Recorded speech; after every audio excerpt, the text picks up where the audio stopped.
வணக்கம். நம்மளோட சிறகடிக்க சிறல வரக்கூடிய எபிசோட் அந்த மாதிரி விஷயம் நடக்க போகுது சொல்லி நம்ம இந்த விடல பார்க்கலாம். அண்ணாமலை வந்து பாட்டியை பார்க்குறதுக்காக ஊருக்கு போகிறாங்க. போன உடனே நடந்த விஷயத்த எல்லாத்தையுமே சொல்கிறாங்க. ஆனால் ரோஹிணியை பற்றி பேசவே இல்லை. இந்த மாதிரி வீட்டில் பெரிய பிரச்சனை போயிட்டுருக்குமா, குடிப்பழக்கம், இந்த மனோஜுக்கெலாம் குடிப்பழக்கமே இல்லை.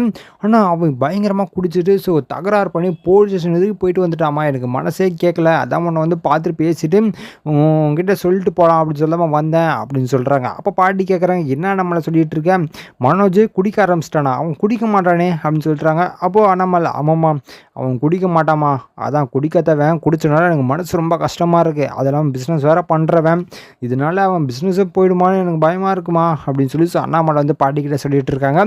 அப்போ பாட்டி சொல்கிறாங்க, சரி அண்ணாமலை நீ கிளம்பு, நம்ம ரெண்டு பேரும் ஊருக்கு போயிட்டு என்னென்னு பேசுவோம் அப்படின்னு சொல்லி ரெண்டு பேருமே போகிறாங்க. போன இடத்துல நடக்குது அப்படின்னு பார்த்தீங்கன்னா வீட்டில் யாருமே இல்லை, எல்லாமே காலியாக இருக்குது. என்ன அண்ணாமலை இன்னும் யாருமே காணோம், முத்து மீனா எங்கே, ரோகிணி எங்கே, உன்னோட பொண்டாட்டி விஜய் எங்கே அப்படின்னு சொல்லி கேட்டுட்ருக்காங்க. அப்போது அண்ணாமலை சைலண்டாக வந்துட்டு இருக்காங்க. முத்து மீனா வராங்க. உடனே பாட்டி, என்ன பாட்டி எப்போ பாட்டி வந்தீங்க அப்படின்னு சொல்லி வந்து அப்படியே கேட்குறாங்க. சரி கேட்ட உடனே முத்து வெயிட் பண்ணுறா அப்படின்னு சொல்லி, சரி என்ன யாரும் எங்கள் வீட்டில் காணோம், என்ன ஆச்சு அப்படின்னு சொல்லி கேட்குறாங்க. அப்போ அண்ணாமலை சொல்கிறாங்க, அம்மா அது பிரச்சனைன்னு சொன்னலம்மா, அது எதுனால தெரியுமா, ரோஹினோட ஊர் மலேசியா கிடையாதாம்மா, அது இல்லாமல் அவங்களுக்கு அப்பா அம்மா யாருமே இல்லையாம்மா அப்படின்னு சொல்லி அண்ணாமலை வந்து சொல்லிட்டு இருக்காரு. அப்போது பாட்டி வந்து, என்னடா சொல்லிட்டு இருக்க, அவ்வளோ பெரிய பொய்யை மறைச்சிட்டான் அப்படின்னு சொல்லி கேட்குறாங்க. அப்போ அண்ணாமலை, ஆமாம்மா அதனால தான் மனோஜே இப்படி குடிச்சு சுற்றிட்டு இருக்கான், எனக்கு மனசே கேட்கலாமா அப்படின்னு சொல்லிட்டு இருக்காங்க. அப்போ பாட்டி சொல்கிறாங்க, நான் அப்போவே சொன்னோம் பொண்டாட்டிக்கிட்ட, இவளை பார்க்கும்போது இப்போ ஏதோ மறைக்கிற மாதிரி எனக்கு தெரிஞ்சிச்சு, அதனால தான் அப்போவே சொன்னேன், எங்கே உன் பொண்டாட்டி கேட்குற, ஒரு கல்யாணம் பண்ண போகிறோன்னா எல்லா குடும்பத்தையும் கேட்டு அந்த குடும்பம் யார் எப்படிப்பட்டவன்னு தெரிஞ்சு தான் கல்யாணம் பண்ணுவாங்க. உன் பொண்டாட்டி பாரு என்ன பண்ணி வச்சிருக்கான்னு பாரு, பண்ணக்கார பணம் பணம் பணம்னு சொன்ன உடனே அப்படியே கட்டி வச்சுட்டா, இப்போ என்ன பண்ண முடியும், ஒன்றும் பண்ண முடியாது, அது உன்னோட பொண்டாட்டி தப்புன்னு ரோஹிணியை வீட்டை விட்டு வெளில போய் சொல்லுவாளா, அவளை ஃபோன் பண்ணி அவளை கூப்பிடு அப்படின்னு சொல்லி சொல்கிறாங்க. அப்போ முத்து சொல்கிறாங்க, பாட்டி நாங்களாம் கூப்பிட்டு பார்த்துறோம் பாட்டி, அதெல்லாம் வர மாதிரி தெரியல அப்படின்னு சொல்கிறாங்க. இதுக்கப்புறம் நடக்குது அப்படின்னு பார்த்தீங்கன்னா மனோஜும் வராரு. வந்த உடனே நடக்குது அப்படின்னு பார்த்தீங்கன்னா மனோஜ் கிட்ட வந்து, உன் பொண்டாட்டிக்கு ஃபோன் பண்ணி கூப்பிட்றான் அப்படின்னு சொல்கிறாங்க. அப்போ மனோஜ், பாட்டி என்ன பாட்டி சொல்கிறீங்க, நாளாக கூப்பிட மாட்டேன், எங்கள் அம்மா சொல்கிற வரையும் நான் அவகிட்ட பேசக்கூட மாட்டேன் அப்படின்னு சொல்லிட்டு இருக்காங்க. அப்போ பாட்டி, டே என்னடா பேசிகிட்டு இருக்க, நீ ஃபோன் பண்ண, பாட்டி நான் சொல்கிறேன் நீ ஃபோன் பண்ணணும் அவ்வளோதான் ஒன்று இப்போ அப்படின்னு சொல்லி பாட்டி வந்து மிரட்டுறாங்க. சரின்னு சொல்லி மனோஜும் ஃபோன் பண்ணுறாரு. பண்ண உடனே, ஹலோ இது மாதிரி பாட்டி வந்தானே கூப்பிட்றாங்க, சீக்கிரம் வீட்டுக்கு வா அப்படின்னு சொல்லி சத்தம் போட்டு கூப்பிட்றாரு. சரின்னு சொல்லி சொல்லிவிட்டு மனோஜ் வந்து கட் பண்ணிடுறாரு. அதுக்கப்புறம் அண்ணாமலை கிட்ட, சரி உன் பொண்டாட்டிக்கு ஃபோன் பண்ணி என்கிட்ட கூட நான் பேசுகிறேன் அப்படின்னு சொல்கிறாங்க. சரின்னு சொல்லி ஃபோன் எடுக்கிறாங்க. எடுத்த உடனே பாட்டி வந்து ஹலோன்னு சொல்கிறாங்க. அப்போ விஜய் வந்து யார் இது அப்படின்னு சொல்லி கேட்குறாங்க. நான் தாமா உன்னோட அத்தை அப்படின்னு சொல்லி கூப்பிட்றாங்க. ஐயோ என்ன இதுவரை வந்துருச்சா வீட்டுக்கு, முடிஞ்சு போச்சு நம்ம கதை, இதெல்லாம் சொல்லிட்டு தான் கூப்பிட்டு வந்திருப்பாரு, இப்போ என்ன பண்ணுறது, நம்மளை போட்டு பெரட்ட போச்சு போ அப்படின்னு சொல்லி விஜய் வந்து, சொல்லுங்க அத்தை அப்படின்னு சொல்லி சொல்கிறாங்க. என்ன சொல்லுங்க அத்தை, என்ன வீட்டில் பிரச்சனை நடந்துட்டு இருக்குன்னு சொல்லி வீட்டை விட்டு வெளில போவே, நீ உன் வயசு என்ன ஆகுது, இதுக்கு தகுந்த மாதிரி என்ன பண்ணிகிட்டு இருக்க, மரியாதையே வீட்டுக்கு கிளம்பி வா அப்படின்னு சொல்லி கூப்பிட்றாங்க. அத்தை என்னத்த அப்படின்னு சொல்லி சொல்கிறதுக்குள்ளே பாட்டியும் கட் பண்ணிடுறாங்க.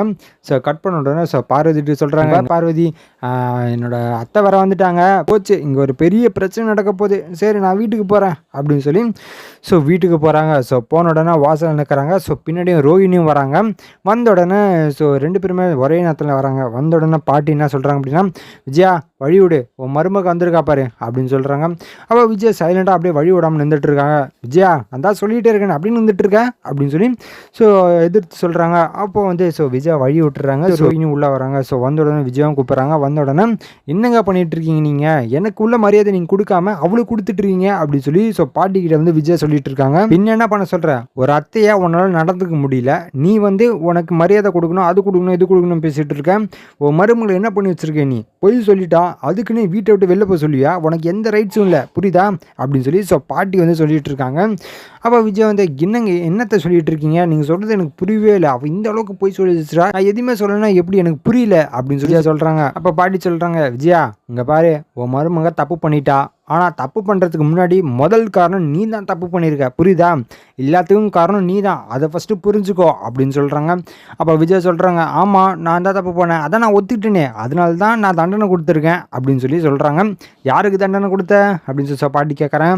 அதான் எனக்கு நானே கொடுத்துக்கிட்டேன், அதான் நான் வீட்டை விட்டு வெளில போயிட்டேனே அப்படின்னு சொல்லி விஜய் சொல்லிட்டு இருக்காங்க. நீ வீட்டை விட்டு போனால் பிரச்சனை சால்வ் ஆகிடுமா அப்படின்னு சொல்லி பாட்டி வந்து கேட்டுட்டு இருக்காங்க. அப்போ விஜய் சொல்கிறாங்க, ஆவாதான், அதுக்கு என்ன பண்ண முடியும் அப்படின்னு சொல்லி விஜய் வந்து கேட்டுட்டு இருக்காங்க. சரி நீ கொஞ்சம் சைலண்டாக உட்காரு, நான் எல்லாத்தையும் பேசிக்கிறேன் அப்படின்னு சொல்லி பாட்டி வந்து பேசுகிறாங்க. ரோகிணி இங்கே பாரு, இனிமேட்டு பொய் சொல்கிற வேலை வச்சுக்காத, இனிமேட்டு பொய் சொன்னா அப்படின்னா அவ்வளோதான் ஒன்று அப்படின்னு சொல்லி ரோஹிணியை வந்து மிரட்டுறாங்க பாட்டி. சரின்னு சொல்லி ரோஹிணியும் சரி சரின்னு சொல்கிறாங்க. அதுக்கப்புறம் நடக்குது அப்படின்னு பார்த்தீங்கன்னா இந்த வீட்டில் நீர் அப்படின்னு சொல்கிறாங்க.